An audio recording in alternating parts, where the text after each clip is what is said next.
monnaie unique ouest-africaine, à défaut d'aller même vers la monnaie unique africaine, on a même très avancé là-dessus parce que c'était même l'État du Niger, le Nigérien et le Ghanéen, les deux chefs d'État, qui avaient la responsabilité de faire le travail sur cette monnaie unique et qu'on a appelée ECO. Et c'est ça là que les gens ont travesti. Et pendant que la CEDEAO était en train d'aller là-bas, voilà que le monsieur, il vient pour dire que notre CFA, il le remplace par l'ECO et il a le même nom, donc c'est ce que nous envisageons de faire. Et ça a sémé la confusion. Et aujourd'hui, nous sommes dans cette confusion-là. Et vous savez, il n'y a pas meilleur instrument d'asservissement des peuples, il n'y a pas meilleur instrument d'esclavage que la monnaie. Parce que nous, aujourd'hui, tous nos pays qui utilisent le franc CFA sont en réalité des esclaves de la France. On travaille pour la France.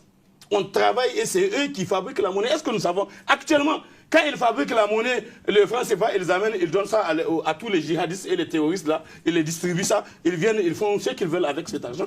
Mais comment tu peux faire la différence, toi, dans le marché? Comment tu peux faire la différence entre ce qui est le vrai CFA passé par la BCAO en question et le CFA qu'ils ont pris de leur imprimerie pour venir mettre ça sur le marché directement? Comment tu peux faire la production? Donc c'est la situation que nous sommes en train de vivre aujourd'hui. Mais tout ça là, ça ne suffit pas pour que nous comprenions que nous devons, s'il a besoin de rencontrer les jeunes africains, alors on peut même concéder qu'il puisse passer par les chefs d'État africains de la CEDEAO, si c'est les gens de la CEDEAO ou de la CEMAC ou de l'Union africaine, il peut passer par l'Union africaine pour dire qu'il a besoin de rencontrer les jeunes, d'organiser une rencontre à l'occasion de laquelle on va regrouper un certain nombre de jeunes qui vont arriver, et lui il va arriver et il va poser. Mais comme ça, vous levez, vous partez chez quelqu'un, vous allez chez lui, et vous allez aller chez lui, et il va vous inviter, et vous allez aller là-bas le trouver chez lui. Et vous allez lui dire la vérité chez lui. Et vous allez lui dire des choses. Vous avez bien vu tout ce qu'il a dit, les gens. Donc, en résumé, Président, ce sommet France-Afrique, ce n'est que... Il n'y a aucun résultat. Moi, je ne m'attendais à rien du tout de ça. Pour moi, c'est un non-événement. C'est très clair.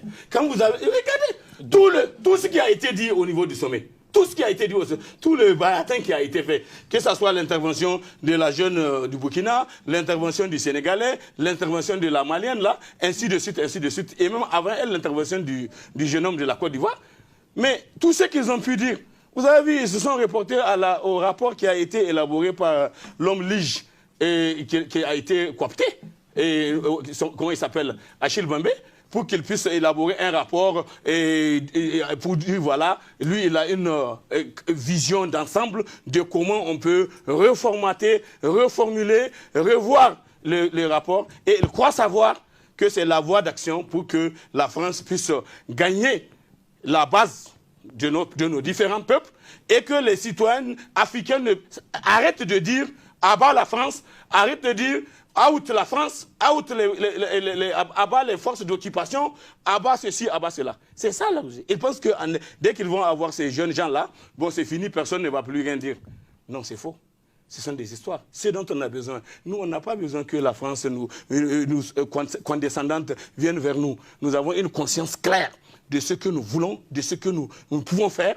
Et si on a une relation à avoir avec eux, c'est dans le cadre de la coopération qu'on peut bâtir avec tous les restes du monde et une coopération consciente, d'égal à égal, gagnant-gagnant. Chacun met sur la table ce qu'il a comme avantage comparatif et on compare. Et n'a qu'à nous dire. Regardez un pays comme le Niger. Je vous dis, de la colonisation, le Niger est un pays qui n'a rien eu. Quand vous regardez ici, parmi les infrastructures que tous les autres pays ont héritées, nous au Niger, il n'y a aucune infrastructure qui ait été construite durant la colonisation et grâce à la France jusqu'à aujourd'hui. Président, on est à la fin de... Vous comprenez? C'est très important ce que je suis en train de dire là. Vous avez vu, le premier bâtiment qu'on avait, c'est El Nasser. C'est Gamal El Nasser, c'est les Égyptiens. Le deuxième bâtiment, la deuxième infrastructure qu'on a vue, mais qui était merveilleuse, c'était le pont. Le pont là, c'est pas la France, c'est le pont qui est dit. Ensuite, la troisième infrastructure, le complexe Omnisport, c'est le stade. C'est les Chinois qui nous l'ont donné. Le deuxième pont, c'est les Chinois qui nous ont donné. Le troisième pont, c'est les Chinois qui l'ont donné. Le quatrième pont, c'est le Niger qui s'est donné ça. À travers le pont de Bakfari. Ouais. Et avec... Donc, mais où est la France? Alors que s'il y a quelqu'un qui a profité de nous, l'uranium, c'est la France. Et aujourd'hui, même un bâtiment dans lequel ils doivent rester pour construire, parce qu'ils gagnent de l'argent dedans, ils n'ont pas été capables de le construire.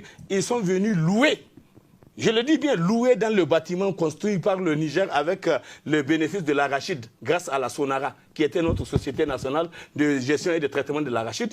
Avec ça, on a construit 2 bâtiments, Sonara 1 et Sonara 2. C'est dans le bâtiment de Sonara 1 que depuis tout ce temps-là, comment on appelle ça, que les Areva se trouvent. Donc, où est la France? Elle est où? On ne va pas être là en train que de nous apprendre l'hypocrisie, le micmac, le complot, les petits complots, les oppositions. Et s'il y a une aide budgétaire de la France, c'est pour acheter les matraques. Les matraques, les gaz lacrymogènes. C'est ça qu'ils donnent. Quand vous faites le bilan de la coopération, chaque année, vous allez voir que ce qu'ils donnent pour les matraques, les gaz lacrymogènes, comment on appelle ça, qui consiste à doter uniquement le pays avec des moyens de répression du peuple, pas les moyens d'écoute et de dialogue. Il parle de transformation de l'aide publique au développement en investissement solidaire.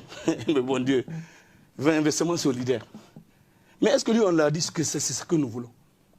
Nous devons être capables de définir ce dont nous faisons. Tous nos amis, nos partenaires doivent venir s'aligner sur ce que nous voulons faire, pas sur ce qu'eux veulent que nous fassions. Vous voyez bien? Regardez aujourd'hui la route Gaïa, frontière Gaïa et Dosso. Ça fait combien d'années elle est là? Combien d'années? Pourtant, c'est une route que Orano utilise. J'allais dire que Areva utilise ou que Kojima utilise. Mais cette route-là, c'est eux qui ont contribué à la dégrader. La route, je viens de vous parler, la route RTA, elle a été aussi dégradée. La dernière fois, ils ont dit, dans une démarche, quand je me rappelle en 2014, lorsqu'ils ont signé le 26 mai 2014, leur fameux accord de partenariat stratégique, nous avons intervenu le lendemain pour dire c'est un faux accord, il n'a de stratégique que pour Areva et pour la France, mais pas pour le Niger. Aujourd'hui, on est où? Merci, Président. Donc c'est pour vous dire, aujourd'hui, il est important que chacun de nous se dise, nous ne devons plus continuer à être dans ce type de rapport.